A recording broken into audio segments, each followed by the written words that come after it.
God puts us in nations, in places, not by mistake, but to do a job. What if we opened our eyes to the needs of our colleagues, of our leaders, of our subordinates, and we were a priest on their behalf? Welcome to the Repurposing Business Podcast. My name is Brett Johnson. And I'm Lynn Johnson. And we're going to be talking about how to get our business into God's business. So thank you for joining us this week and every week on the Repurposing Business Podcast. Well, welcome to the Repurposing Business Podcast. I'm here with Andrew Hull and Johann de Klerk. Johann with two N's. We don't want to shortchange you on that, Johann. Yeah. So it's good to be with you guys again and to be chatting about something that's a very exciting initiative. I'll give a little bit of context. So before we started to do Reap Ventures into South Africa, I had a deal with the guys on the ground over there that said, we will do 10 trips into Cape Town, and then you need to pick up responsibility for 10 countries in Africa. That was the deal. And so we did 10 ventures and then we stopped. We didn't restart the training until 2017 when Johann, you went through training, and later Andrew, you did. So there's a long story back there. And then in about 2007, I sat down with Louis Rousseau and Jodine Blackshaw at the time, and she's now married, a couple of other guys, Gerrit, Brits, and a few others. And we talked about doing a stokvel to address this dilemma we have. When somebody's got the time to go on a venture, they might not have a job, they might not have the money, they might be in between jobs. And when they've got the money, they're flat out busy with their work and they don't have the time. And so it's how do you smooth out those things? And so that's led us to having this conversation. And I'm really grateful to you, Johann, and to Andrew, also to Piet, who's our volunteer auditor, and taking care of that side of things. And then also we have Kirsty and Gary Janica, who are part of the team. So thank you to you guys for actually taking a conversation that goes back to 2002, 20 years ago, and actually putting some legs on it. So let's talk about what it is, shall we? Good. Before we do that, Johann, tell us a bit about your background. What do you do? What's your company? What's your expertise? What are you up to? Yeah. So I think our focus is, I'm dealing in the financial services sector. In our industry, we've got access to a Category 1 and a Category 2 asset management license. So we operate under a business called Affinity Financial Services, but we also got access to asset management companies. And I think our whole focus is to create people's financial independence in their later years. And so we're very passionate about what we do. We've got quite a big team in the business currently, and we're Cape Town based, but we do have clients all over the country, and even some people that's currently operating out of the UK and Dubai, and that's the background. Fantastic. That's great, Johann. Thank you so much. Yeah. And Andrew, how about you? Okay, so I retired from the sort of corporate world in 2017, I think it was. Then since then I've been involved in our local church, and I was very fortunate to be on one of the executive intensive REAP training courses, which was fantastic. And then I had an opportunity to facilitate with a local group of businessmen here in Melkbos, and that was a wonderful year. And then I think we went into the whole COVID thing and was turned upside down. Right. And then more recently, we've been exploring this concept of a stokvel and looking at how to use it to assist in transforming society. Great, fantastic. So Johann, back to you. Andrew and I, being English-speaking South Africans, are distinctly unqualified to explain what a stokvel is. But tell us, for the rest of the world is listening, what on earth is a stokvel? You're throwing me a curveball now. I think the idea behind it is, as you mentioned earlier, Brett, we've got people in our networks that's got time, and we've got clients or people that's got money, and maybe some time. So what we want to create is a platform where we can actually create a partnership between those people that could have the funding ability to send people that's got time. Yeah. And the idea is, and I think what Andrew have structured up to now is a very formal, well-structured entity that is obviously, with the help of some other guys, was formulated, and it opened up a bank account now, and we've also opened up an investment account in the last week after a lot of paperwork. So we've created the structure now where we've got partners. We can partner with specific entities or individuals to fund specific projects. And that's something I'm very excited about, because you don't have to just throw money into a pot. You can actually, we can identify specific projects and really sow into that specific project. Yeah. So that is the modern version of a stokvel. Modern version. So the old-fashioned version, as I understand it, was a bunch of farmers would get together. Say there's 10 farmers in an area or 20 farmers in an area, and not every farmer can afford to buy a tractor every year. So they would pool money into a joint account, almost like a cooperative type of account. And they would say, okay, this year Andrew gets to buy a tractor, and then next year Johann can buy a combine harvester or a donkey or whatever he happens to have. And so it's almost like a shared savings and investment scheme back in the day that enabled people to do bigger purchases than they could have just done on their own. And it was monitored by the community. And obviously to be a beneficiary, you had to be a good participant. And that's what they did to enable them to buy assets and resources to conduct operations. Is that a fair summary? I think also, Brett, it was quite prevalent amongst people with very, very small businesses, sort of like micro businesses, where, say, 10 people would get together. They would every month, or say 12 people would get together. They would put money into a kitty, into an account, and then once a year, a person in that group would get a lump sum of money, and with that they could go and buy products. They could do whatever they needed to do to get their little business off the ground. It was the only way they would once a year get an injection of capital, which I think it began a whole range of these stokvel concepts. And for many people, it was the only way, because they weren't part of the banking system or the formal financial system. So this was one way of doing it. And so it's quite uniquely South African. We're proudly South African on this concept. Yeah, great. That's amazing. And it's almost like a pre-VC type of thing, but in a pooled way. I have come across people who have done investment clubs. So there's a gentleman who was out of Malaysia, originally a pharmacist, who moved to the UK, and you'd get a Bible study group or a marketplace group, and they would say, okay, we care about Ethiopia, we care about that, and they would pool an investment fund to put into businesses. But this is actually done by the people in the community with a direct shared interest versus throwing money overseas. Yeah, so I love that. And I think it's a great concept. And it's better than the lay-by concept, where one person has to kind of lay away their own money until they've got a critical mass. Yeah. So I like that. So, people might be wondering, well, why do we need money in a fund like this?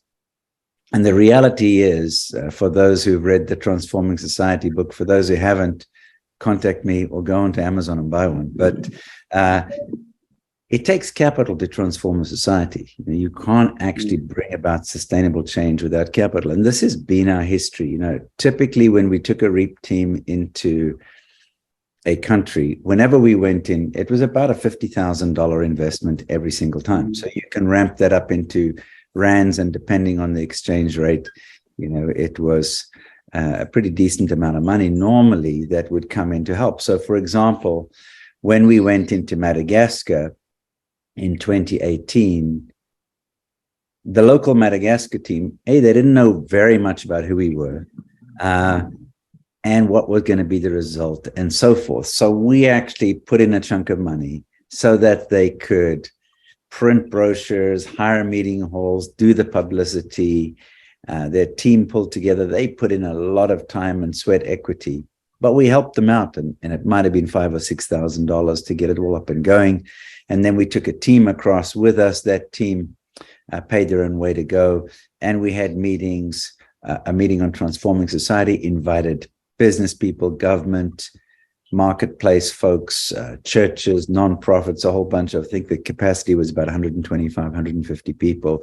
Then we met with government leaders, all sorts of other people. And it needs just some seed funding to go in to cover the costs of making those exploratory trips. And right now, in part thanks to COVID, we have an increasing number of people from other countries in Africa who are going through the REAP training. So right now we have 2 from Namibia, somebody out of Botswana, Kenya, people who are working in the DRC. We've had many go through from Nigeria. We have a whole Madagascar team coming out of that investment. We now have all of the REAP materials translated into French, including Convergence and Lemon Leadership.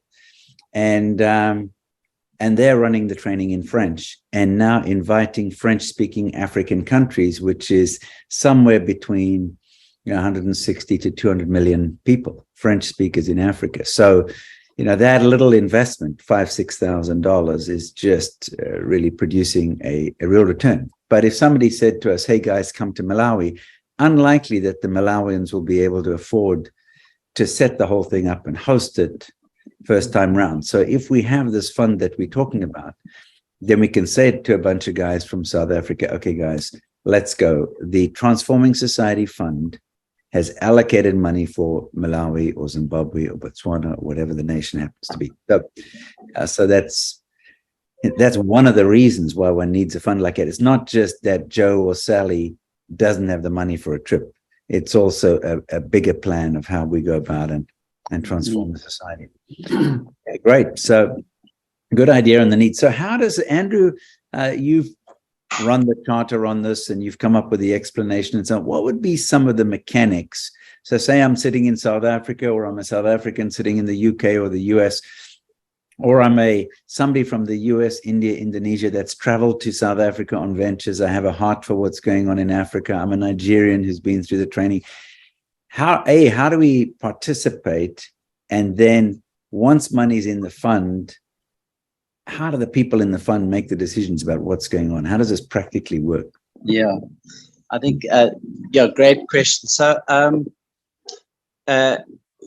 we'll be able to do sort of ad hoc contributions into the fund, or we can do let's say into our bank account, or into or on debit, or just regular contributions, and then on a monthly basis we will put money into this investment that I'm sure Johann will talk about soon. But so we will then grow this fund, and then the idea is that regularly we review some of the it's almost be like an application process. People will say, well, we need seed money for this particular project or this particular venture or whatever it might be. We would then, the trustees of the fund would then review that, and we would then allocate money. One of the principles that we've have discussed is not to contribute the full amount, but a sizable portion of it, say up to 70%, just so that it keeps some responsibility on for example, a host nation to come up with some of the funding as well. So there will be some criteria that we will apply. There will be a regular process where we review what's coming across our table, as it were, and then we will fund those things. And I think it will be very good for us to get regular feedback so that we can then communicate with all of those that have contributed to this fund over time to say, this is how the money's been spent. This is the contributions that have been made, and this is the fruit of it. So that to us is a key feedback loop to the whole stakeholder community. Yeah. And just so that people know, we're not setting this up and if we build it, they will come. We actually have existing projects that people have started. So when we ran the Transforming Society training, about 40 people started the training from different countries. And then some of them were in different cohorts. Some were around a geography. For example, in George in South Africa, others were around a giant, say food security, dealing with food security type issues, or affordable housing, or building new types of cities and things. And then some of these ended up starting their own nonprofits coming out of it. So for example, in Grabo, which is an apple growing region just outside of Cape Town, with all sorts of issues in that region, a group formed. They started a nonprofit to work with local leaders, community leaders, business leaders to start a Transforming Society initiative. They've conducted surveys of households there, and they've put a strategy together for that area. Now that grew out of the training where they connected with each other. That became a passion and a focus and started an entity. So it's a viable entity that will have needs, and then they can come to the Transforming Society Fund with an application, and the trustees can decide, yes, do we fund or not? How much? Correct. Yeah. Very good. Very good. So let's just say we have actually in South Africa, we have our largest alumni base of anybody. If our sales force is accurate, and I can assure you it isn't, but our sales force database, which so we've had close to 1,000 people who've been through the REAP training or through REAP Ventures in South Africa. Last time I checked, it was about 970 people. So if people who are part of that group said, I'll do 2 cappuccinos a month, I'll do 50 Rand a month, just put in a debit order, or I'll do 100 Rands a month. Or somebody else might say, gee, I've had a good year, and I tithe that, as somebody from Melkbos once said to me, I tithe out of my personal income to my church, and I tithe out of my business profits to an organization such as REAP or something like this. Whether it's a lump sum or it's a routine thing. And the routine thing doesn't have to be huge. Is that right, Johann? Could you take 50 Rand a month or 100 Rand a month going into the account? Yeah, so we've, just to put that into perspective a bit, so we've opened up a bank account. We decided to go through one of the well-established investment platforms through Allan Gray. So Allan Gray Investment Services, we've opened up an investment account for them. And we can transfer money in 2 ways. If it's smaller amounts, it's probably better to first transfer that money into the bank account. And what we've done now in the last couple of days is we're actually going to start feeding money on a monthly basis into the investment account, because recently they did increase the minimums that should go in. But we can start up with 1,000 Rand that get feed in from the bank into the investment account. And at any time, we can then do ad hoc payments or increase the monthly payments. But initially, we're going to feed the money through the bank account into the investment account. Right. Just from a risk point of view, I think the way we want to manage the money is basically looking at 2 strategies. The one is a pure money market account that will be managed by Allan Gray. That is, according to our records, one of the 3 better performing money market accounts in the market. The money is accessible within 7 working days, and it's only invested in various banks. So the risk, very important. There's virtually no risk in that vehicle. And then if we want to fund short-term projects, we will probably use that money market account. But if we want to fund specific medium to long-term projects, we want to start using the likes of Investec, Prescient, DCI, alternative investment managers that would invest in cash and bond market. So our intention is at this stage is not to go into equity or any high risk, because at the end of the day, we want actually this money not to stay in the investments forever. We want to use the money, but we want to increase the investment return from a 2 or 3% maybe to a 6 or 7%, looking at the current investment climate. Fantastic. So generally, funds are going to flow into the general bank account, and then you and Andrew will handle how you get it into the investment account. So for anybody, any amount on a routine basis can just go straight into the regular bank account. And Brett, if I can maybe just say, we put up a paperless structure, so there's no trees get chopped down. So we work through electronic signatures and everything get date and time stamped. So there's a proper order trail for the directors.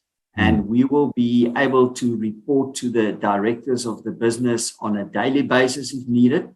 But I think it will probably be by month end or on a quarterly basis. So full transparency. And I just want to throw it in there. There's no fees from our side levied on this transaction. So we committed to this drive with no commission or advice fees. So we're going to try to allocate 100% of the money into the fund from day one. Yeah, thank you. That's amazing. That's amazing. Good. So Andrew, I mentioned a couple of other people who are on the team because you've talked about trustees and directors. So do you want to tell us about some of those other people? Yes. Christy Knott, she is one of the directors, and she has a wonderful job because every time I see her on Facebook, she's in Mauritius. She's in the tourism business, so I see her at some of their resorts that they've got there. So it's, Christy is the one, and the other one is Gary, Gary Yannicka. And so the three of us then are the three directors for the organization. Yeah. Gary has a lot of background working both in business and in the nonprofit sector. He's been part of our team out in Somerset West, which has been great and just brings a wealth of experience. So we really appreciate that. I mentioned that Piet Pieterse, who used to be up in Centurion, who's now with most of his family, found his way down to Melkbos, is doing the audit side of things, which is fantastic. Greatly appreciate that. Yeah, so I'm pretty excited about this because right now in 2023, for example, we have our first post-training Transforming Society trip into George. So that's coming up. So I just was up there in February. We went and met with community leaders, pastors in a local township. They've picked a township called Tembeletu, and they've adopted one street, which is about 14 houses. And they've already begun to see change take place. So they're partnering with local churches, giving the churches something to do. They've started market gardens on the property of the churches so that they're beginning to sell vegetables and so on. Every house in the street has a market garden, and they're selling to local stores and to others. And then what's amazing, we think about handouts, but when I met some of the people there, one of the ladies was unemployed. She got a temporary job. It became a permanent job. And she took money from her earnings and she put 500 Rand into one of the other ladies so that that lady could start a chicken business. So she buys live chickens, kills them, and, cleans them up and then sells them. And then another lady, she got passionate and her husband said, I can see your passion, so I'm going to buy you a tent that you can rent out for events, funerals, other things. So they've already started investing in each other, which is great. And so they've been reaching out to the whole community there. And we'll take a team there in March to expand on the work that the George team has been doing. And that George team is 4 or 5 people, including Debbie Jordan, who's down in Southern California. So she'll be over for that. And so we've already begun to see the results there. And that team committed to not just start a nonprofit and and do something. They went through the Transforming Society training first. They laid a good foundation. They came up with a strategy. They surveyed every household. They hired a company called Greenlight Movement. So that survey, I think, cost about 10,000 rands as an example, but it's an independent organization that came and said, this is exactly what's going on in every household. Here are the needs, here's the issues, access to education, transportation, any issues with alcoholism or unemployment or whatever. And it's not just the husband is answering the questions. You know, they ask the parents, any problems with drinking? The parents say no, and the kids say, oh yeah, you know, there's an issue or whatever. And so they get a pretty holistic view, and are now doing the second assessment to track the progress. So this is got data behind it and real projects. And so I'm excited about the timing of this because we have that trip coming up. And as usual, there are going to be people who've started other things. You guys will remember Isaac, who came out of the gangs in South Africa. I did a podcast with him, and his dad was a painter. And so he has a painting business, but he also started a painting academy or institute. So he takes people unemployed off the streets, involved in gangs very often, takes them through a formal training process, how to paint, and a discipleship program. He has a whole curriculum. Then they go into the community and they find the gogo, the granny, who has a house that needs painting. And they say, look, if you let my guys practice on your house, we'll paint your house for free. So he gets funding behind that. Now, he's got that up and running, and he's graduated classes. And I found a master painter in George who has probably well over 100 painters in his company. So he knows how to paint. And so Isaac can go and train this guy to train people to now set up new things in. So part of what we'll do is help people who've got viable solutions from other parts of REAP come into a community like that. So it's pretty exciting stuff. It is, and Brett, one of the interesting discussions that we had recently, actually at the REAP house in Melkbos with some of the REAP people, was the concept of that we provide seed money, but that when those people are on their feet, is that seed money almost comes back into the organization and gets used again to fund the next initiative. Yeah. To address the whole concept of not giving handouts. You know, that is, as you know, a problem in Africa, where people become reliant on handouts, and handouts don't, allow people to really, that's the whole concept of give a man, teach him how to fish and he can fish for forever. So I think that is the concept we've got to be careful of, is that I think we will be funding, giving seed money, and then at the appropriate time, where they can, that money will then will come back from them. We will reinvest it, and we will then reuse it for the next initiative, which I think will help us in terms of never creating an entitlement mindset, which has always been a problem. I'm glad you said that, Andrew, because otherwise it could sound like we're starting a charity. Correct. That's just going to be a flow through. Somebody's got a need, they need groceries or something. So this is not going to be for people's working capital needs. It's going to be more for their, as the fund is called, Transforming Society Fund. It's going to be in the context of transforming society, funding businesses, funding initiatives that will actually produce a sustainable return. Very good. Correct. Yeah. Johann, what are some of your dreams about how big this Transforming Society Fund gets? How much would you like to see coming in on a monthly basis? Putting you on the spot. I think the fact that there's no real minimum, I think that creates the ability for us to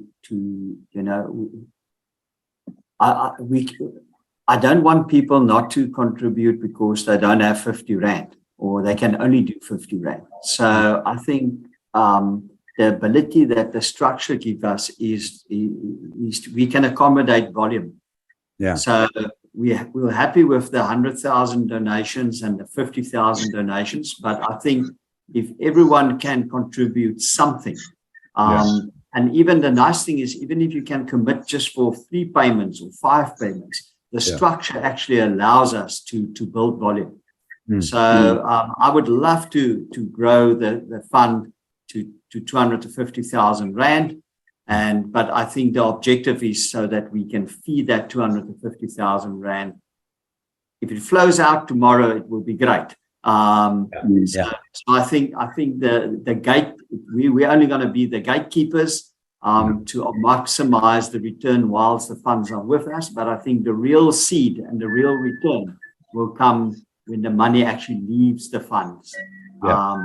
So it will be great if we can get some commitment on a monthly basis or on a ad hoc basis. And it's totally flexible. You don't have to commit for a long period. And as you rightfully said, you get towards the end of the year. And I think a lot of our business has been blessed with exceptional growth regardless of the time which we live in. So it is a good time and it's a good season to sow some funds into this initiative. Yeah, fantastic.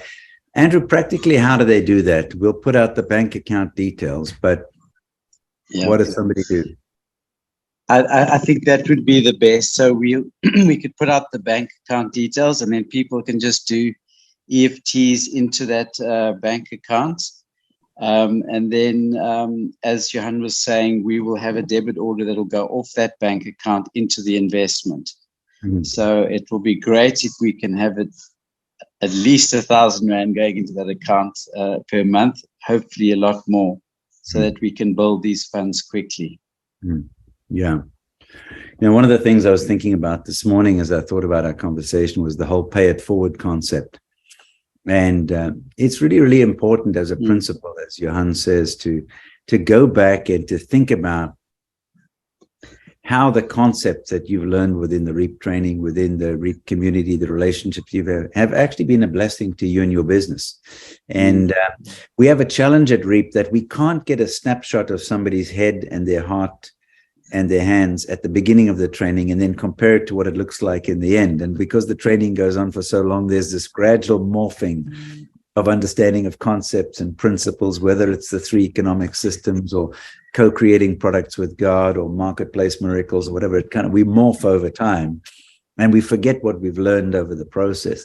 But it's good for us to remember, and it's good for us to go back and to say, yeah, I've benefited from this.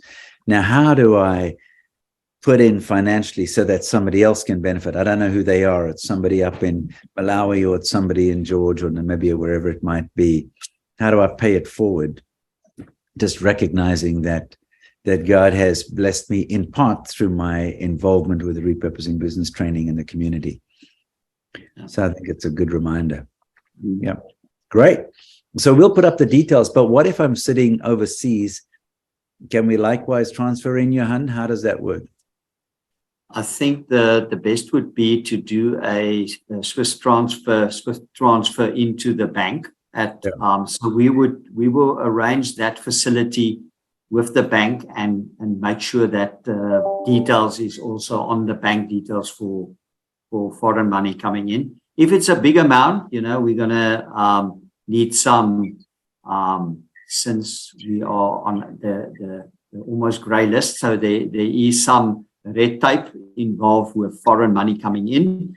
But I'm sure from our side, and I'll convey some of that information through to Andrew, it should not be a problem to wire money from anywhere. Of course, the bank's account's been cleared, the investment's been cleared, and source of funds would be one of the tick boxes we need to look at. But I'm quite sure that should not be a problem with the bank. Yeah. So people might wonder why it's taken such a lot of work to get the investment account set up and the banking account set up. But the South African government is a little bit allergic to non-profits because they wonder, what are these guys up to? Why are they doing what they do? Where are they getting their money from? What are they going to do with the money? Is that a fair statement? Yeah, I think so, Brett. So if having just been through the process, the quickest was probably setting up the non-profit organization.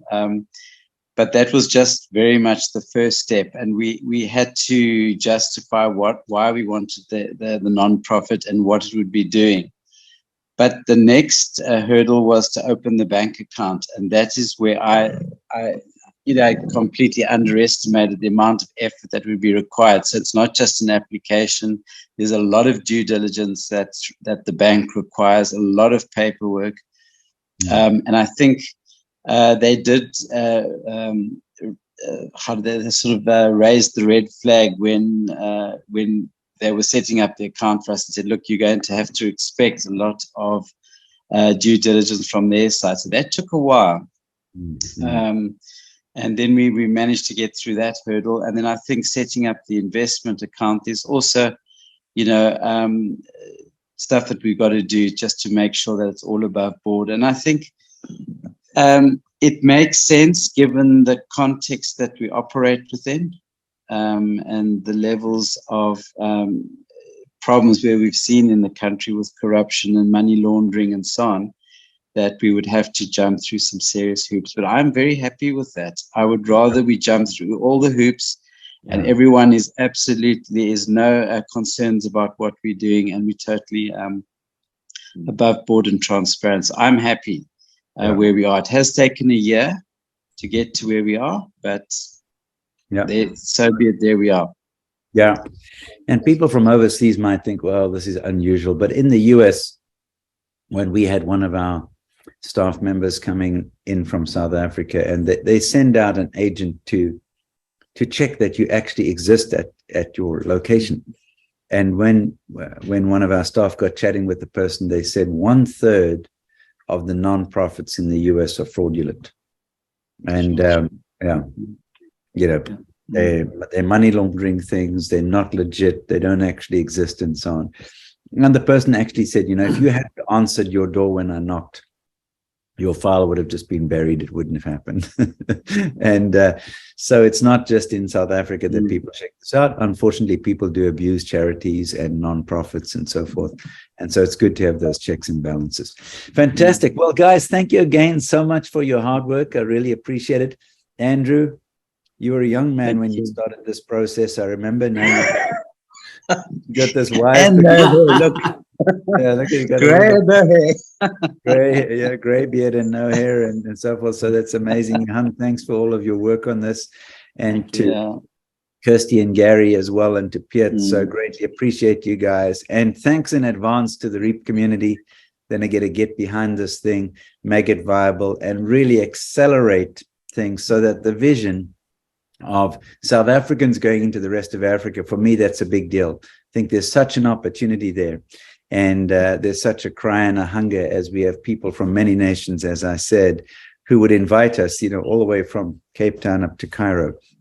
Literally, there is a huge opportunity. So I look forward to the REAP community getting behind this in a big way.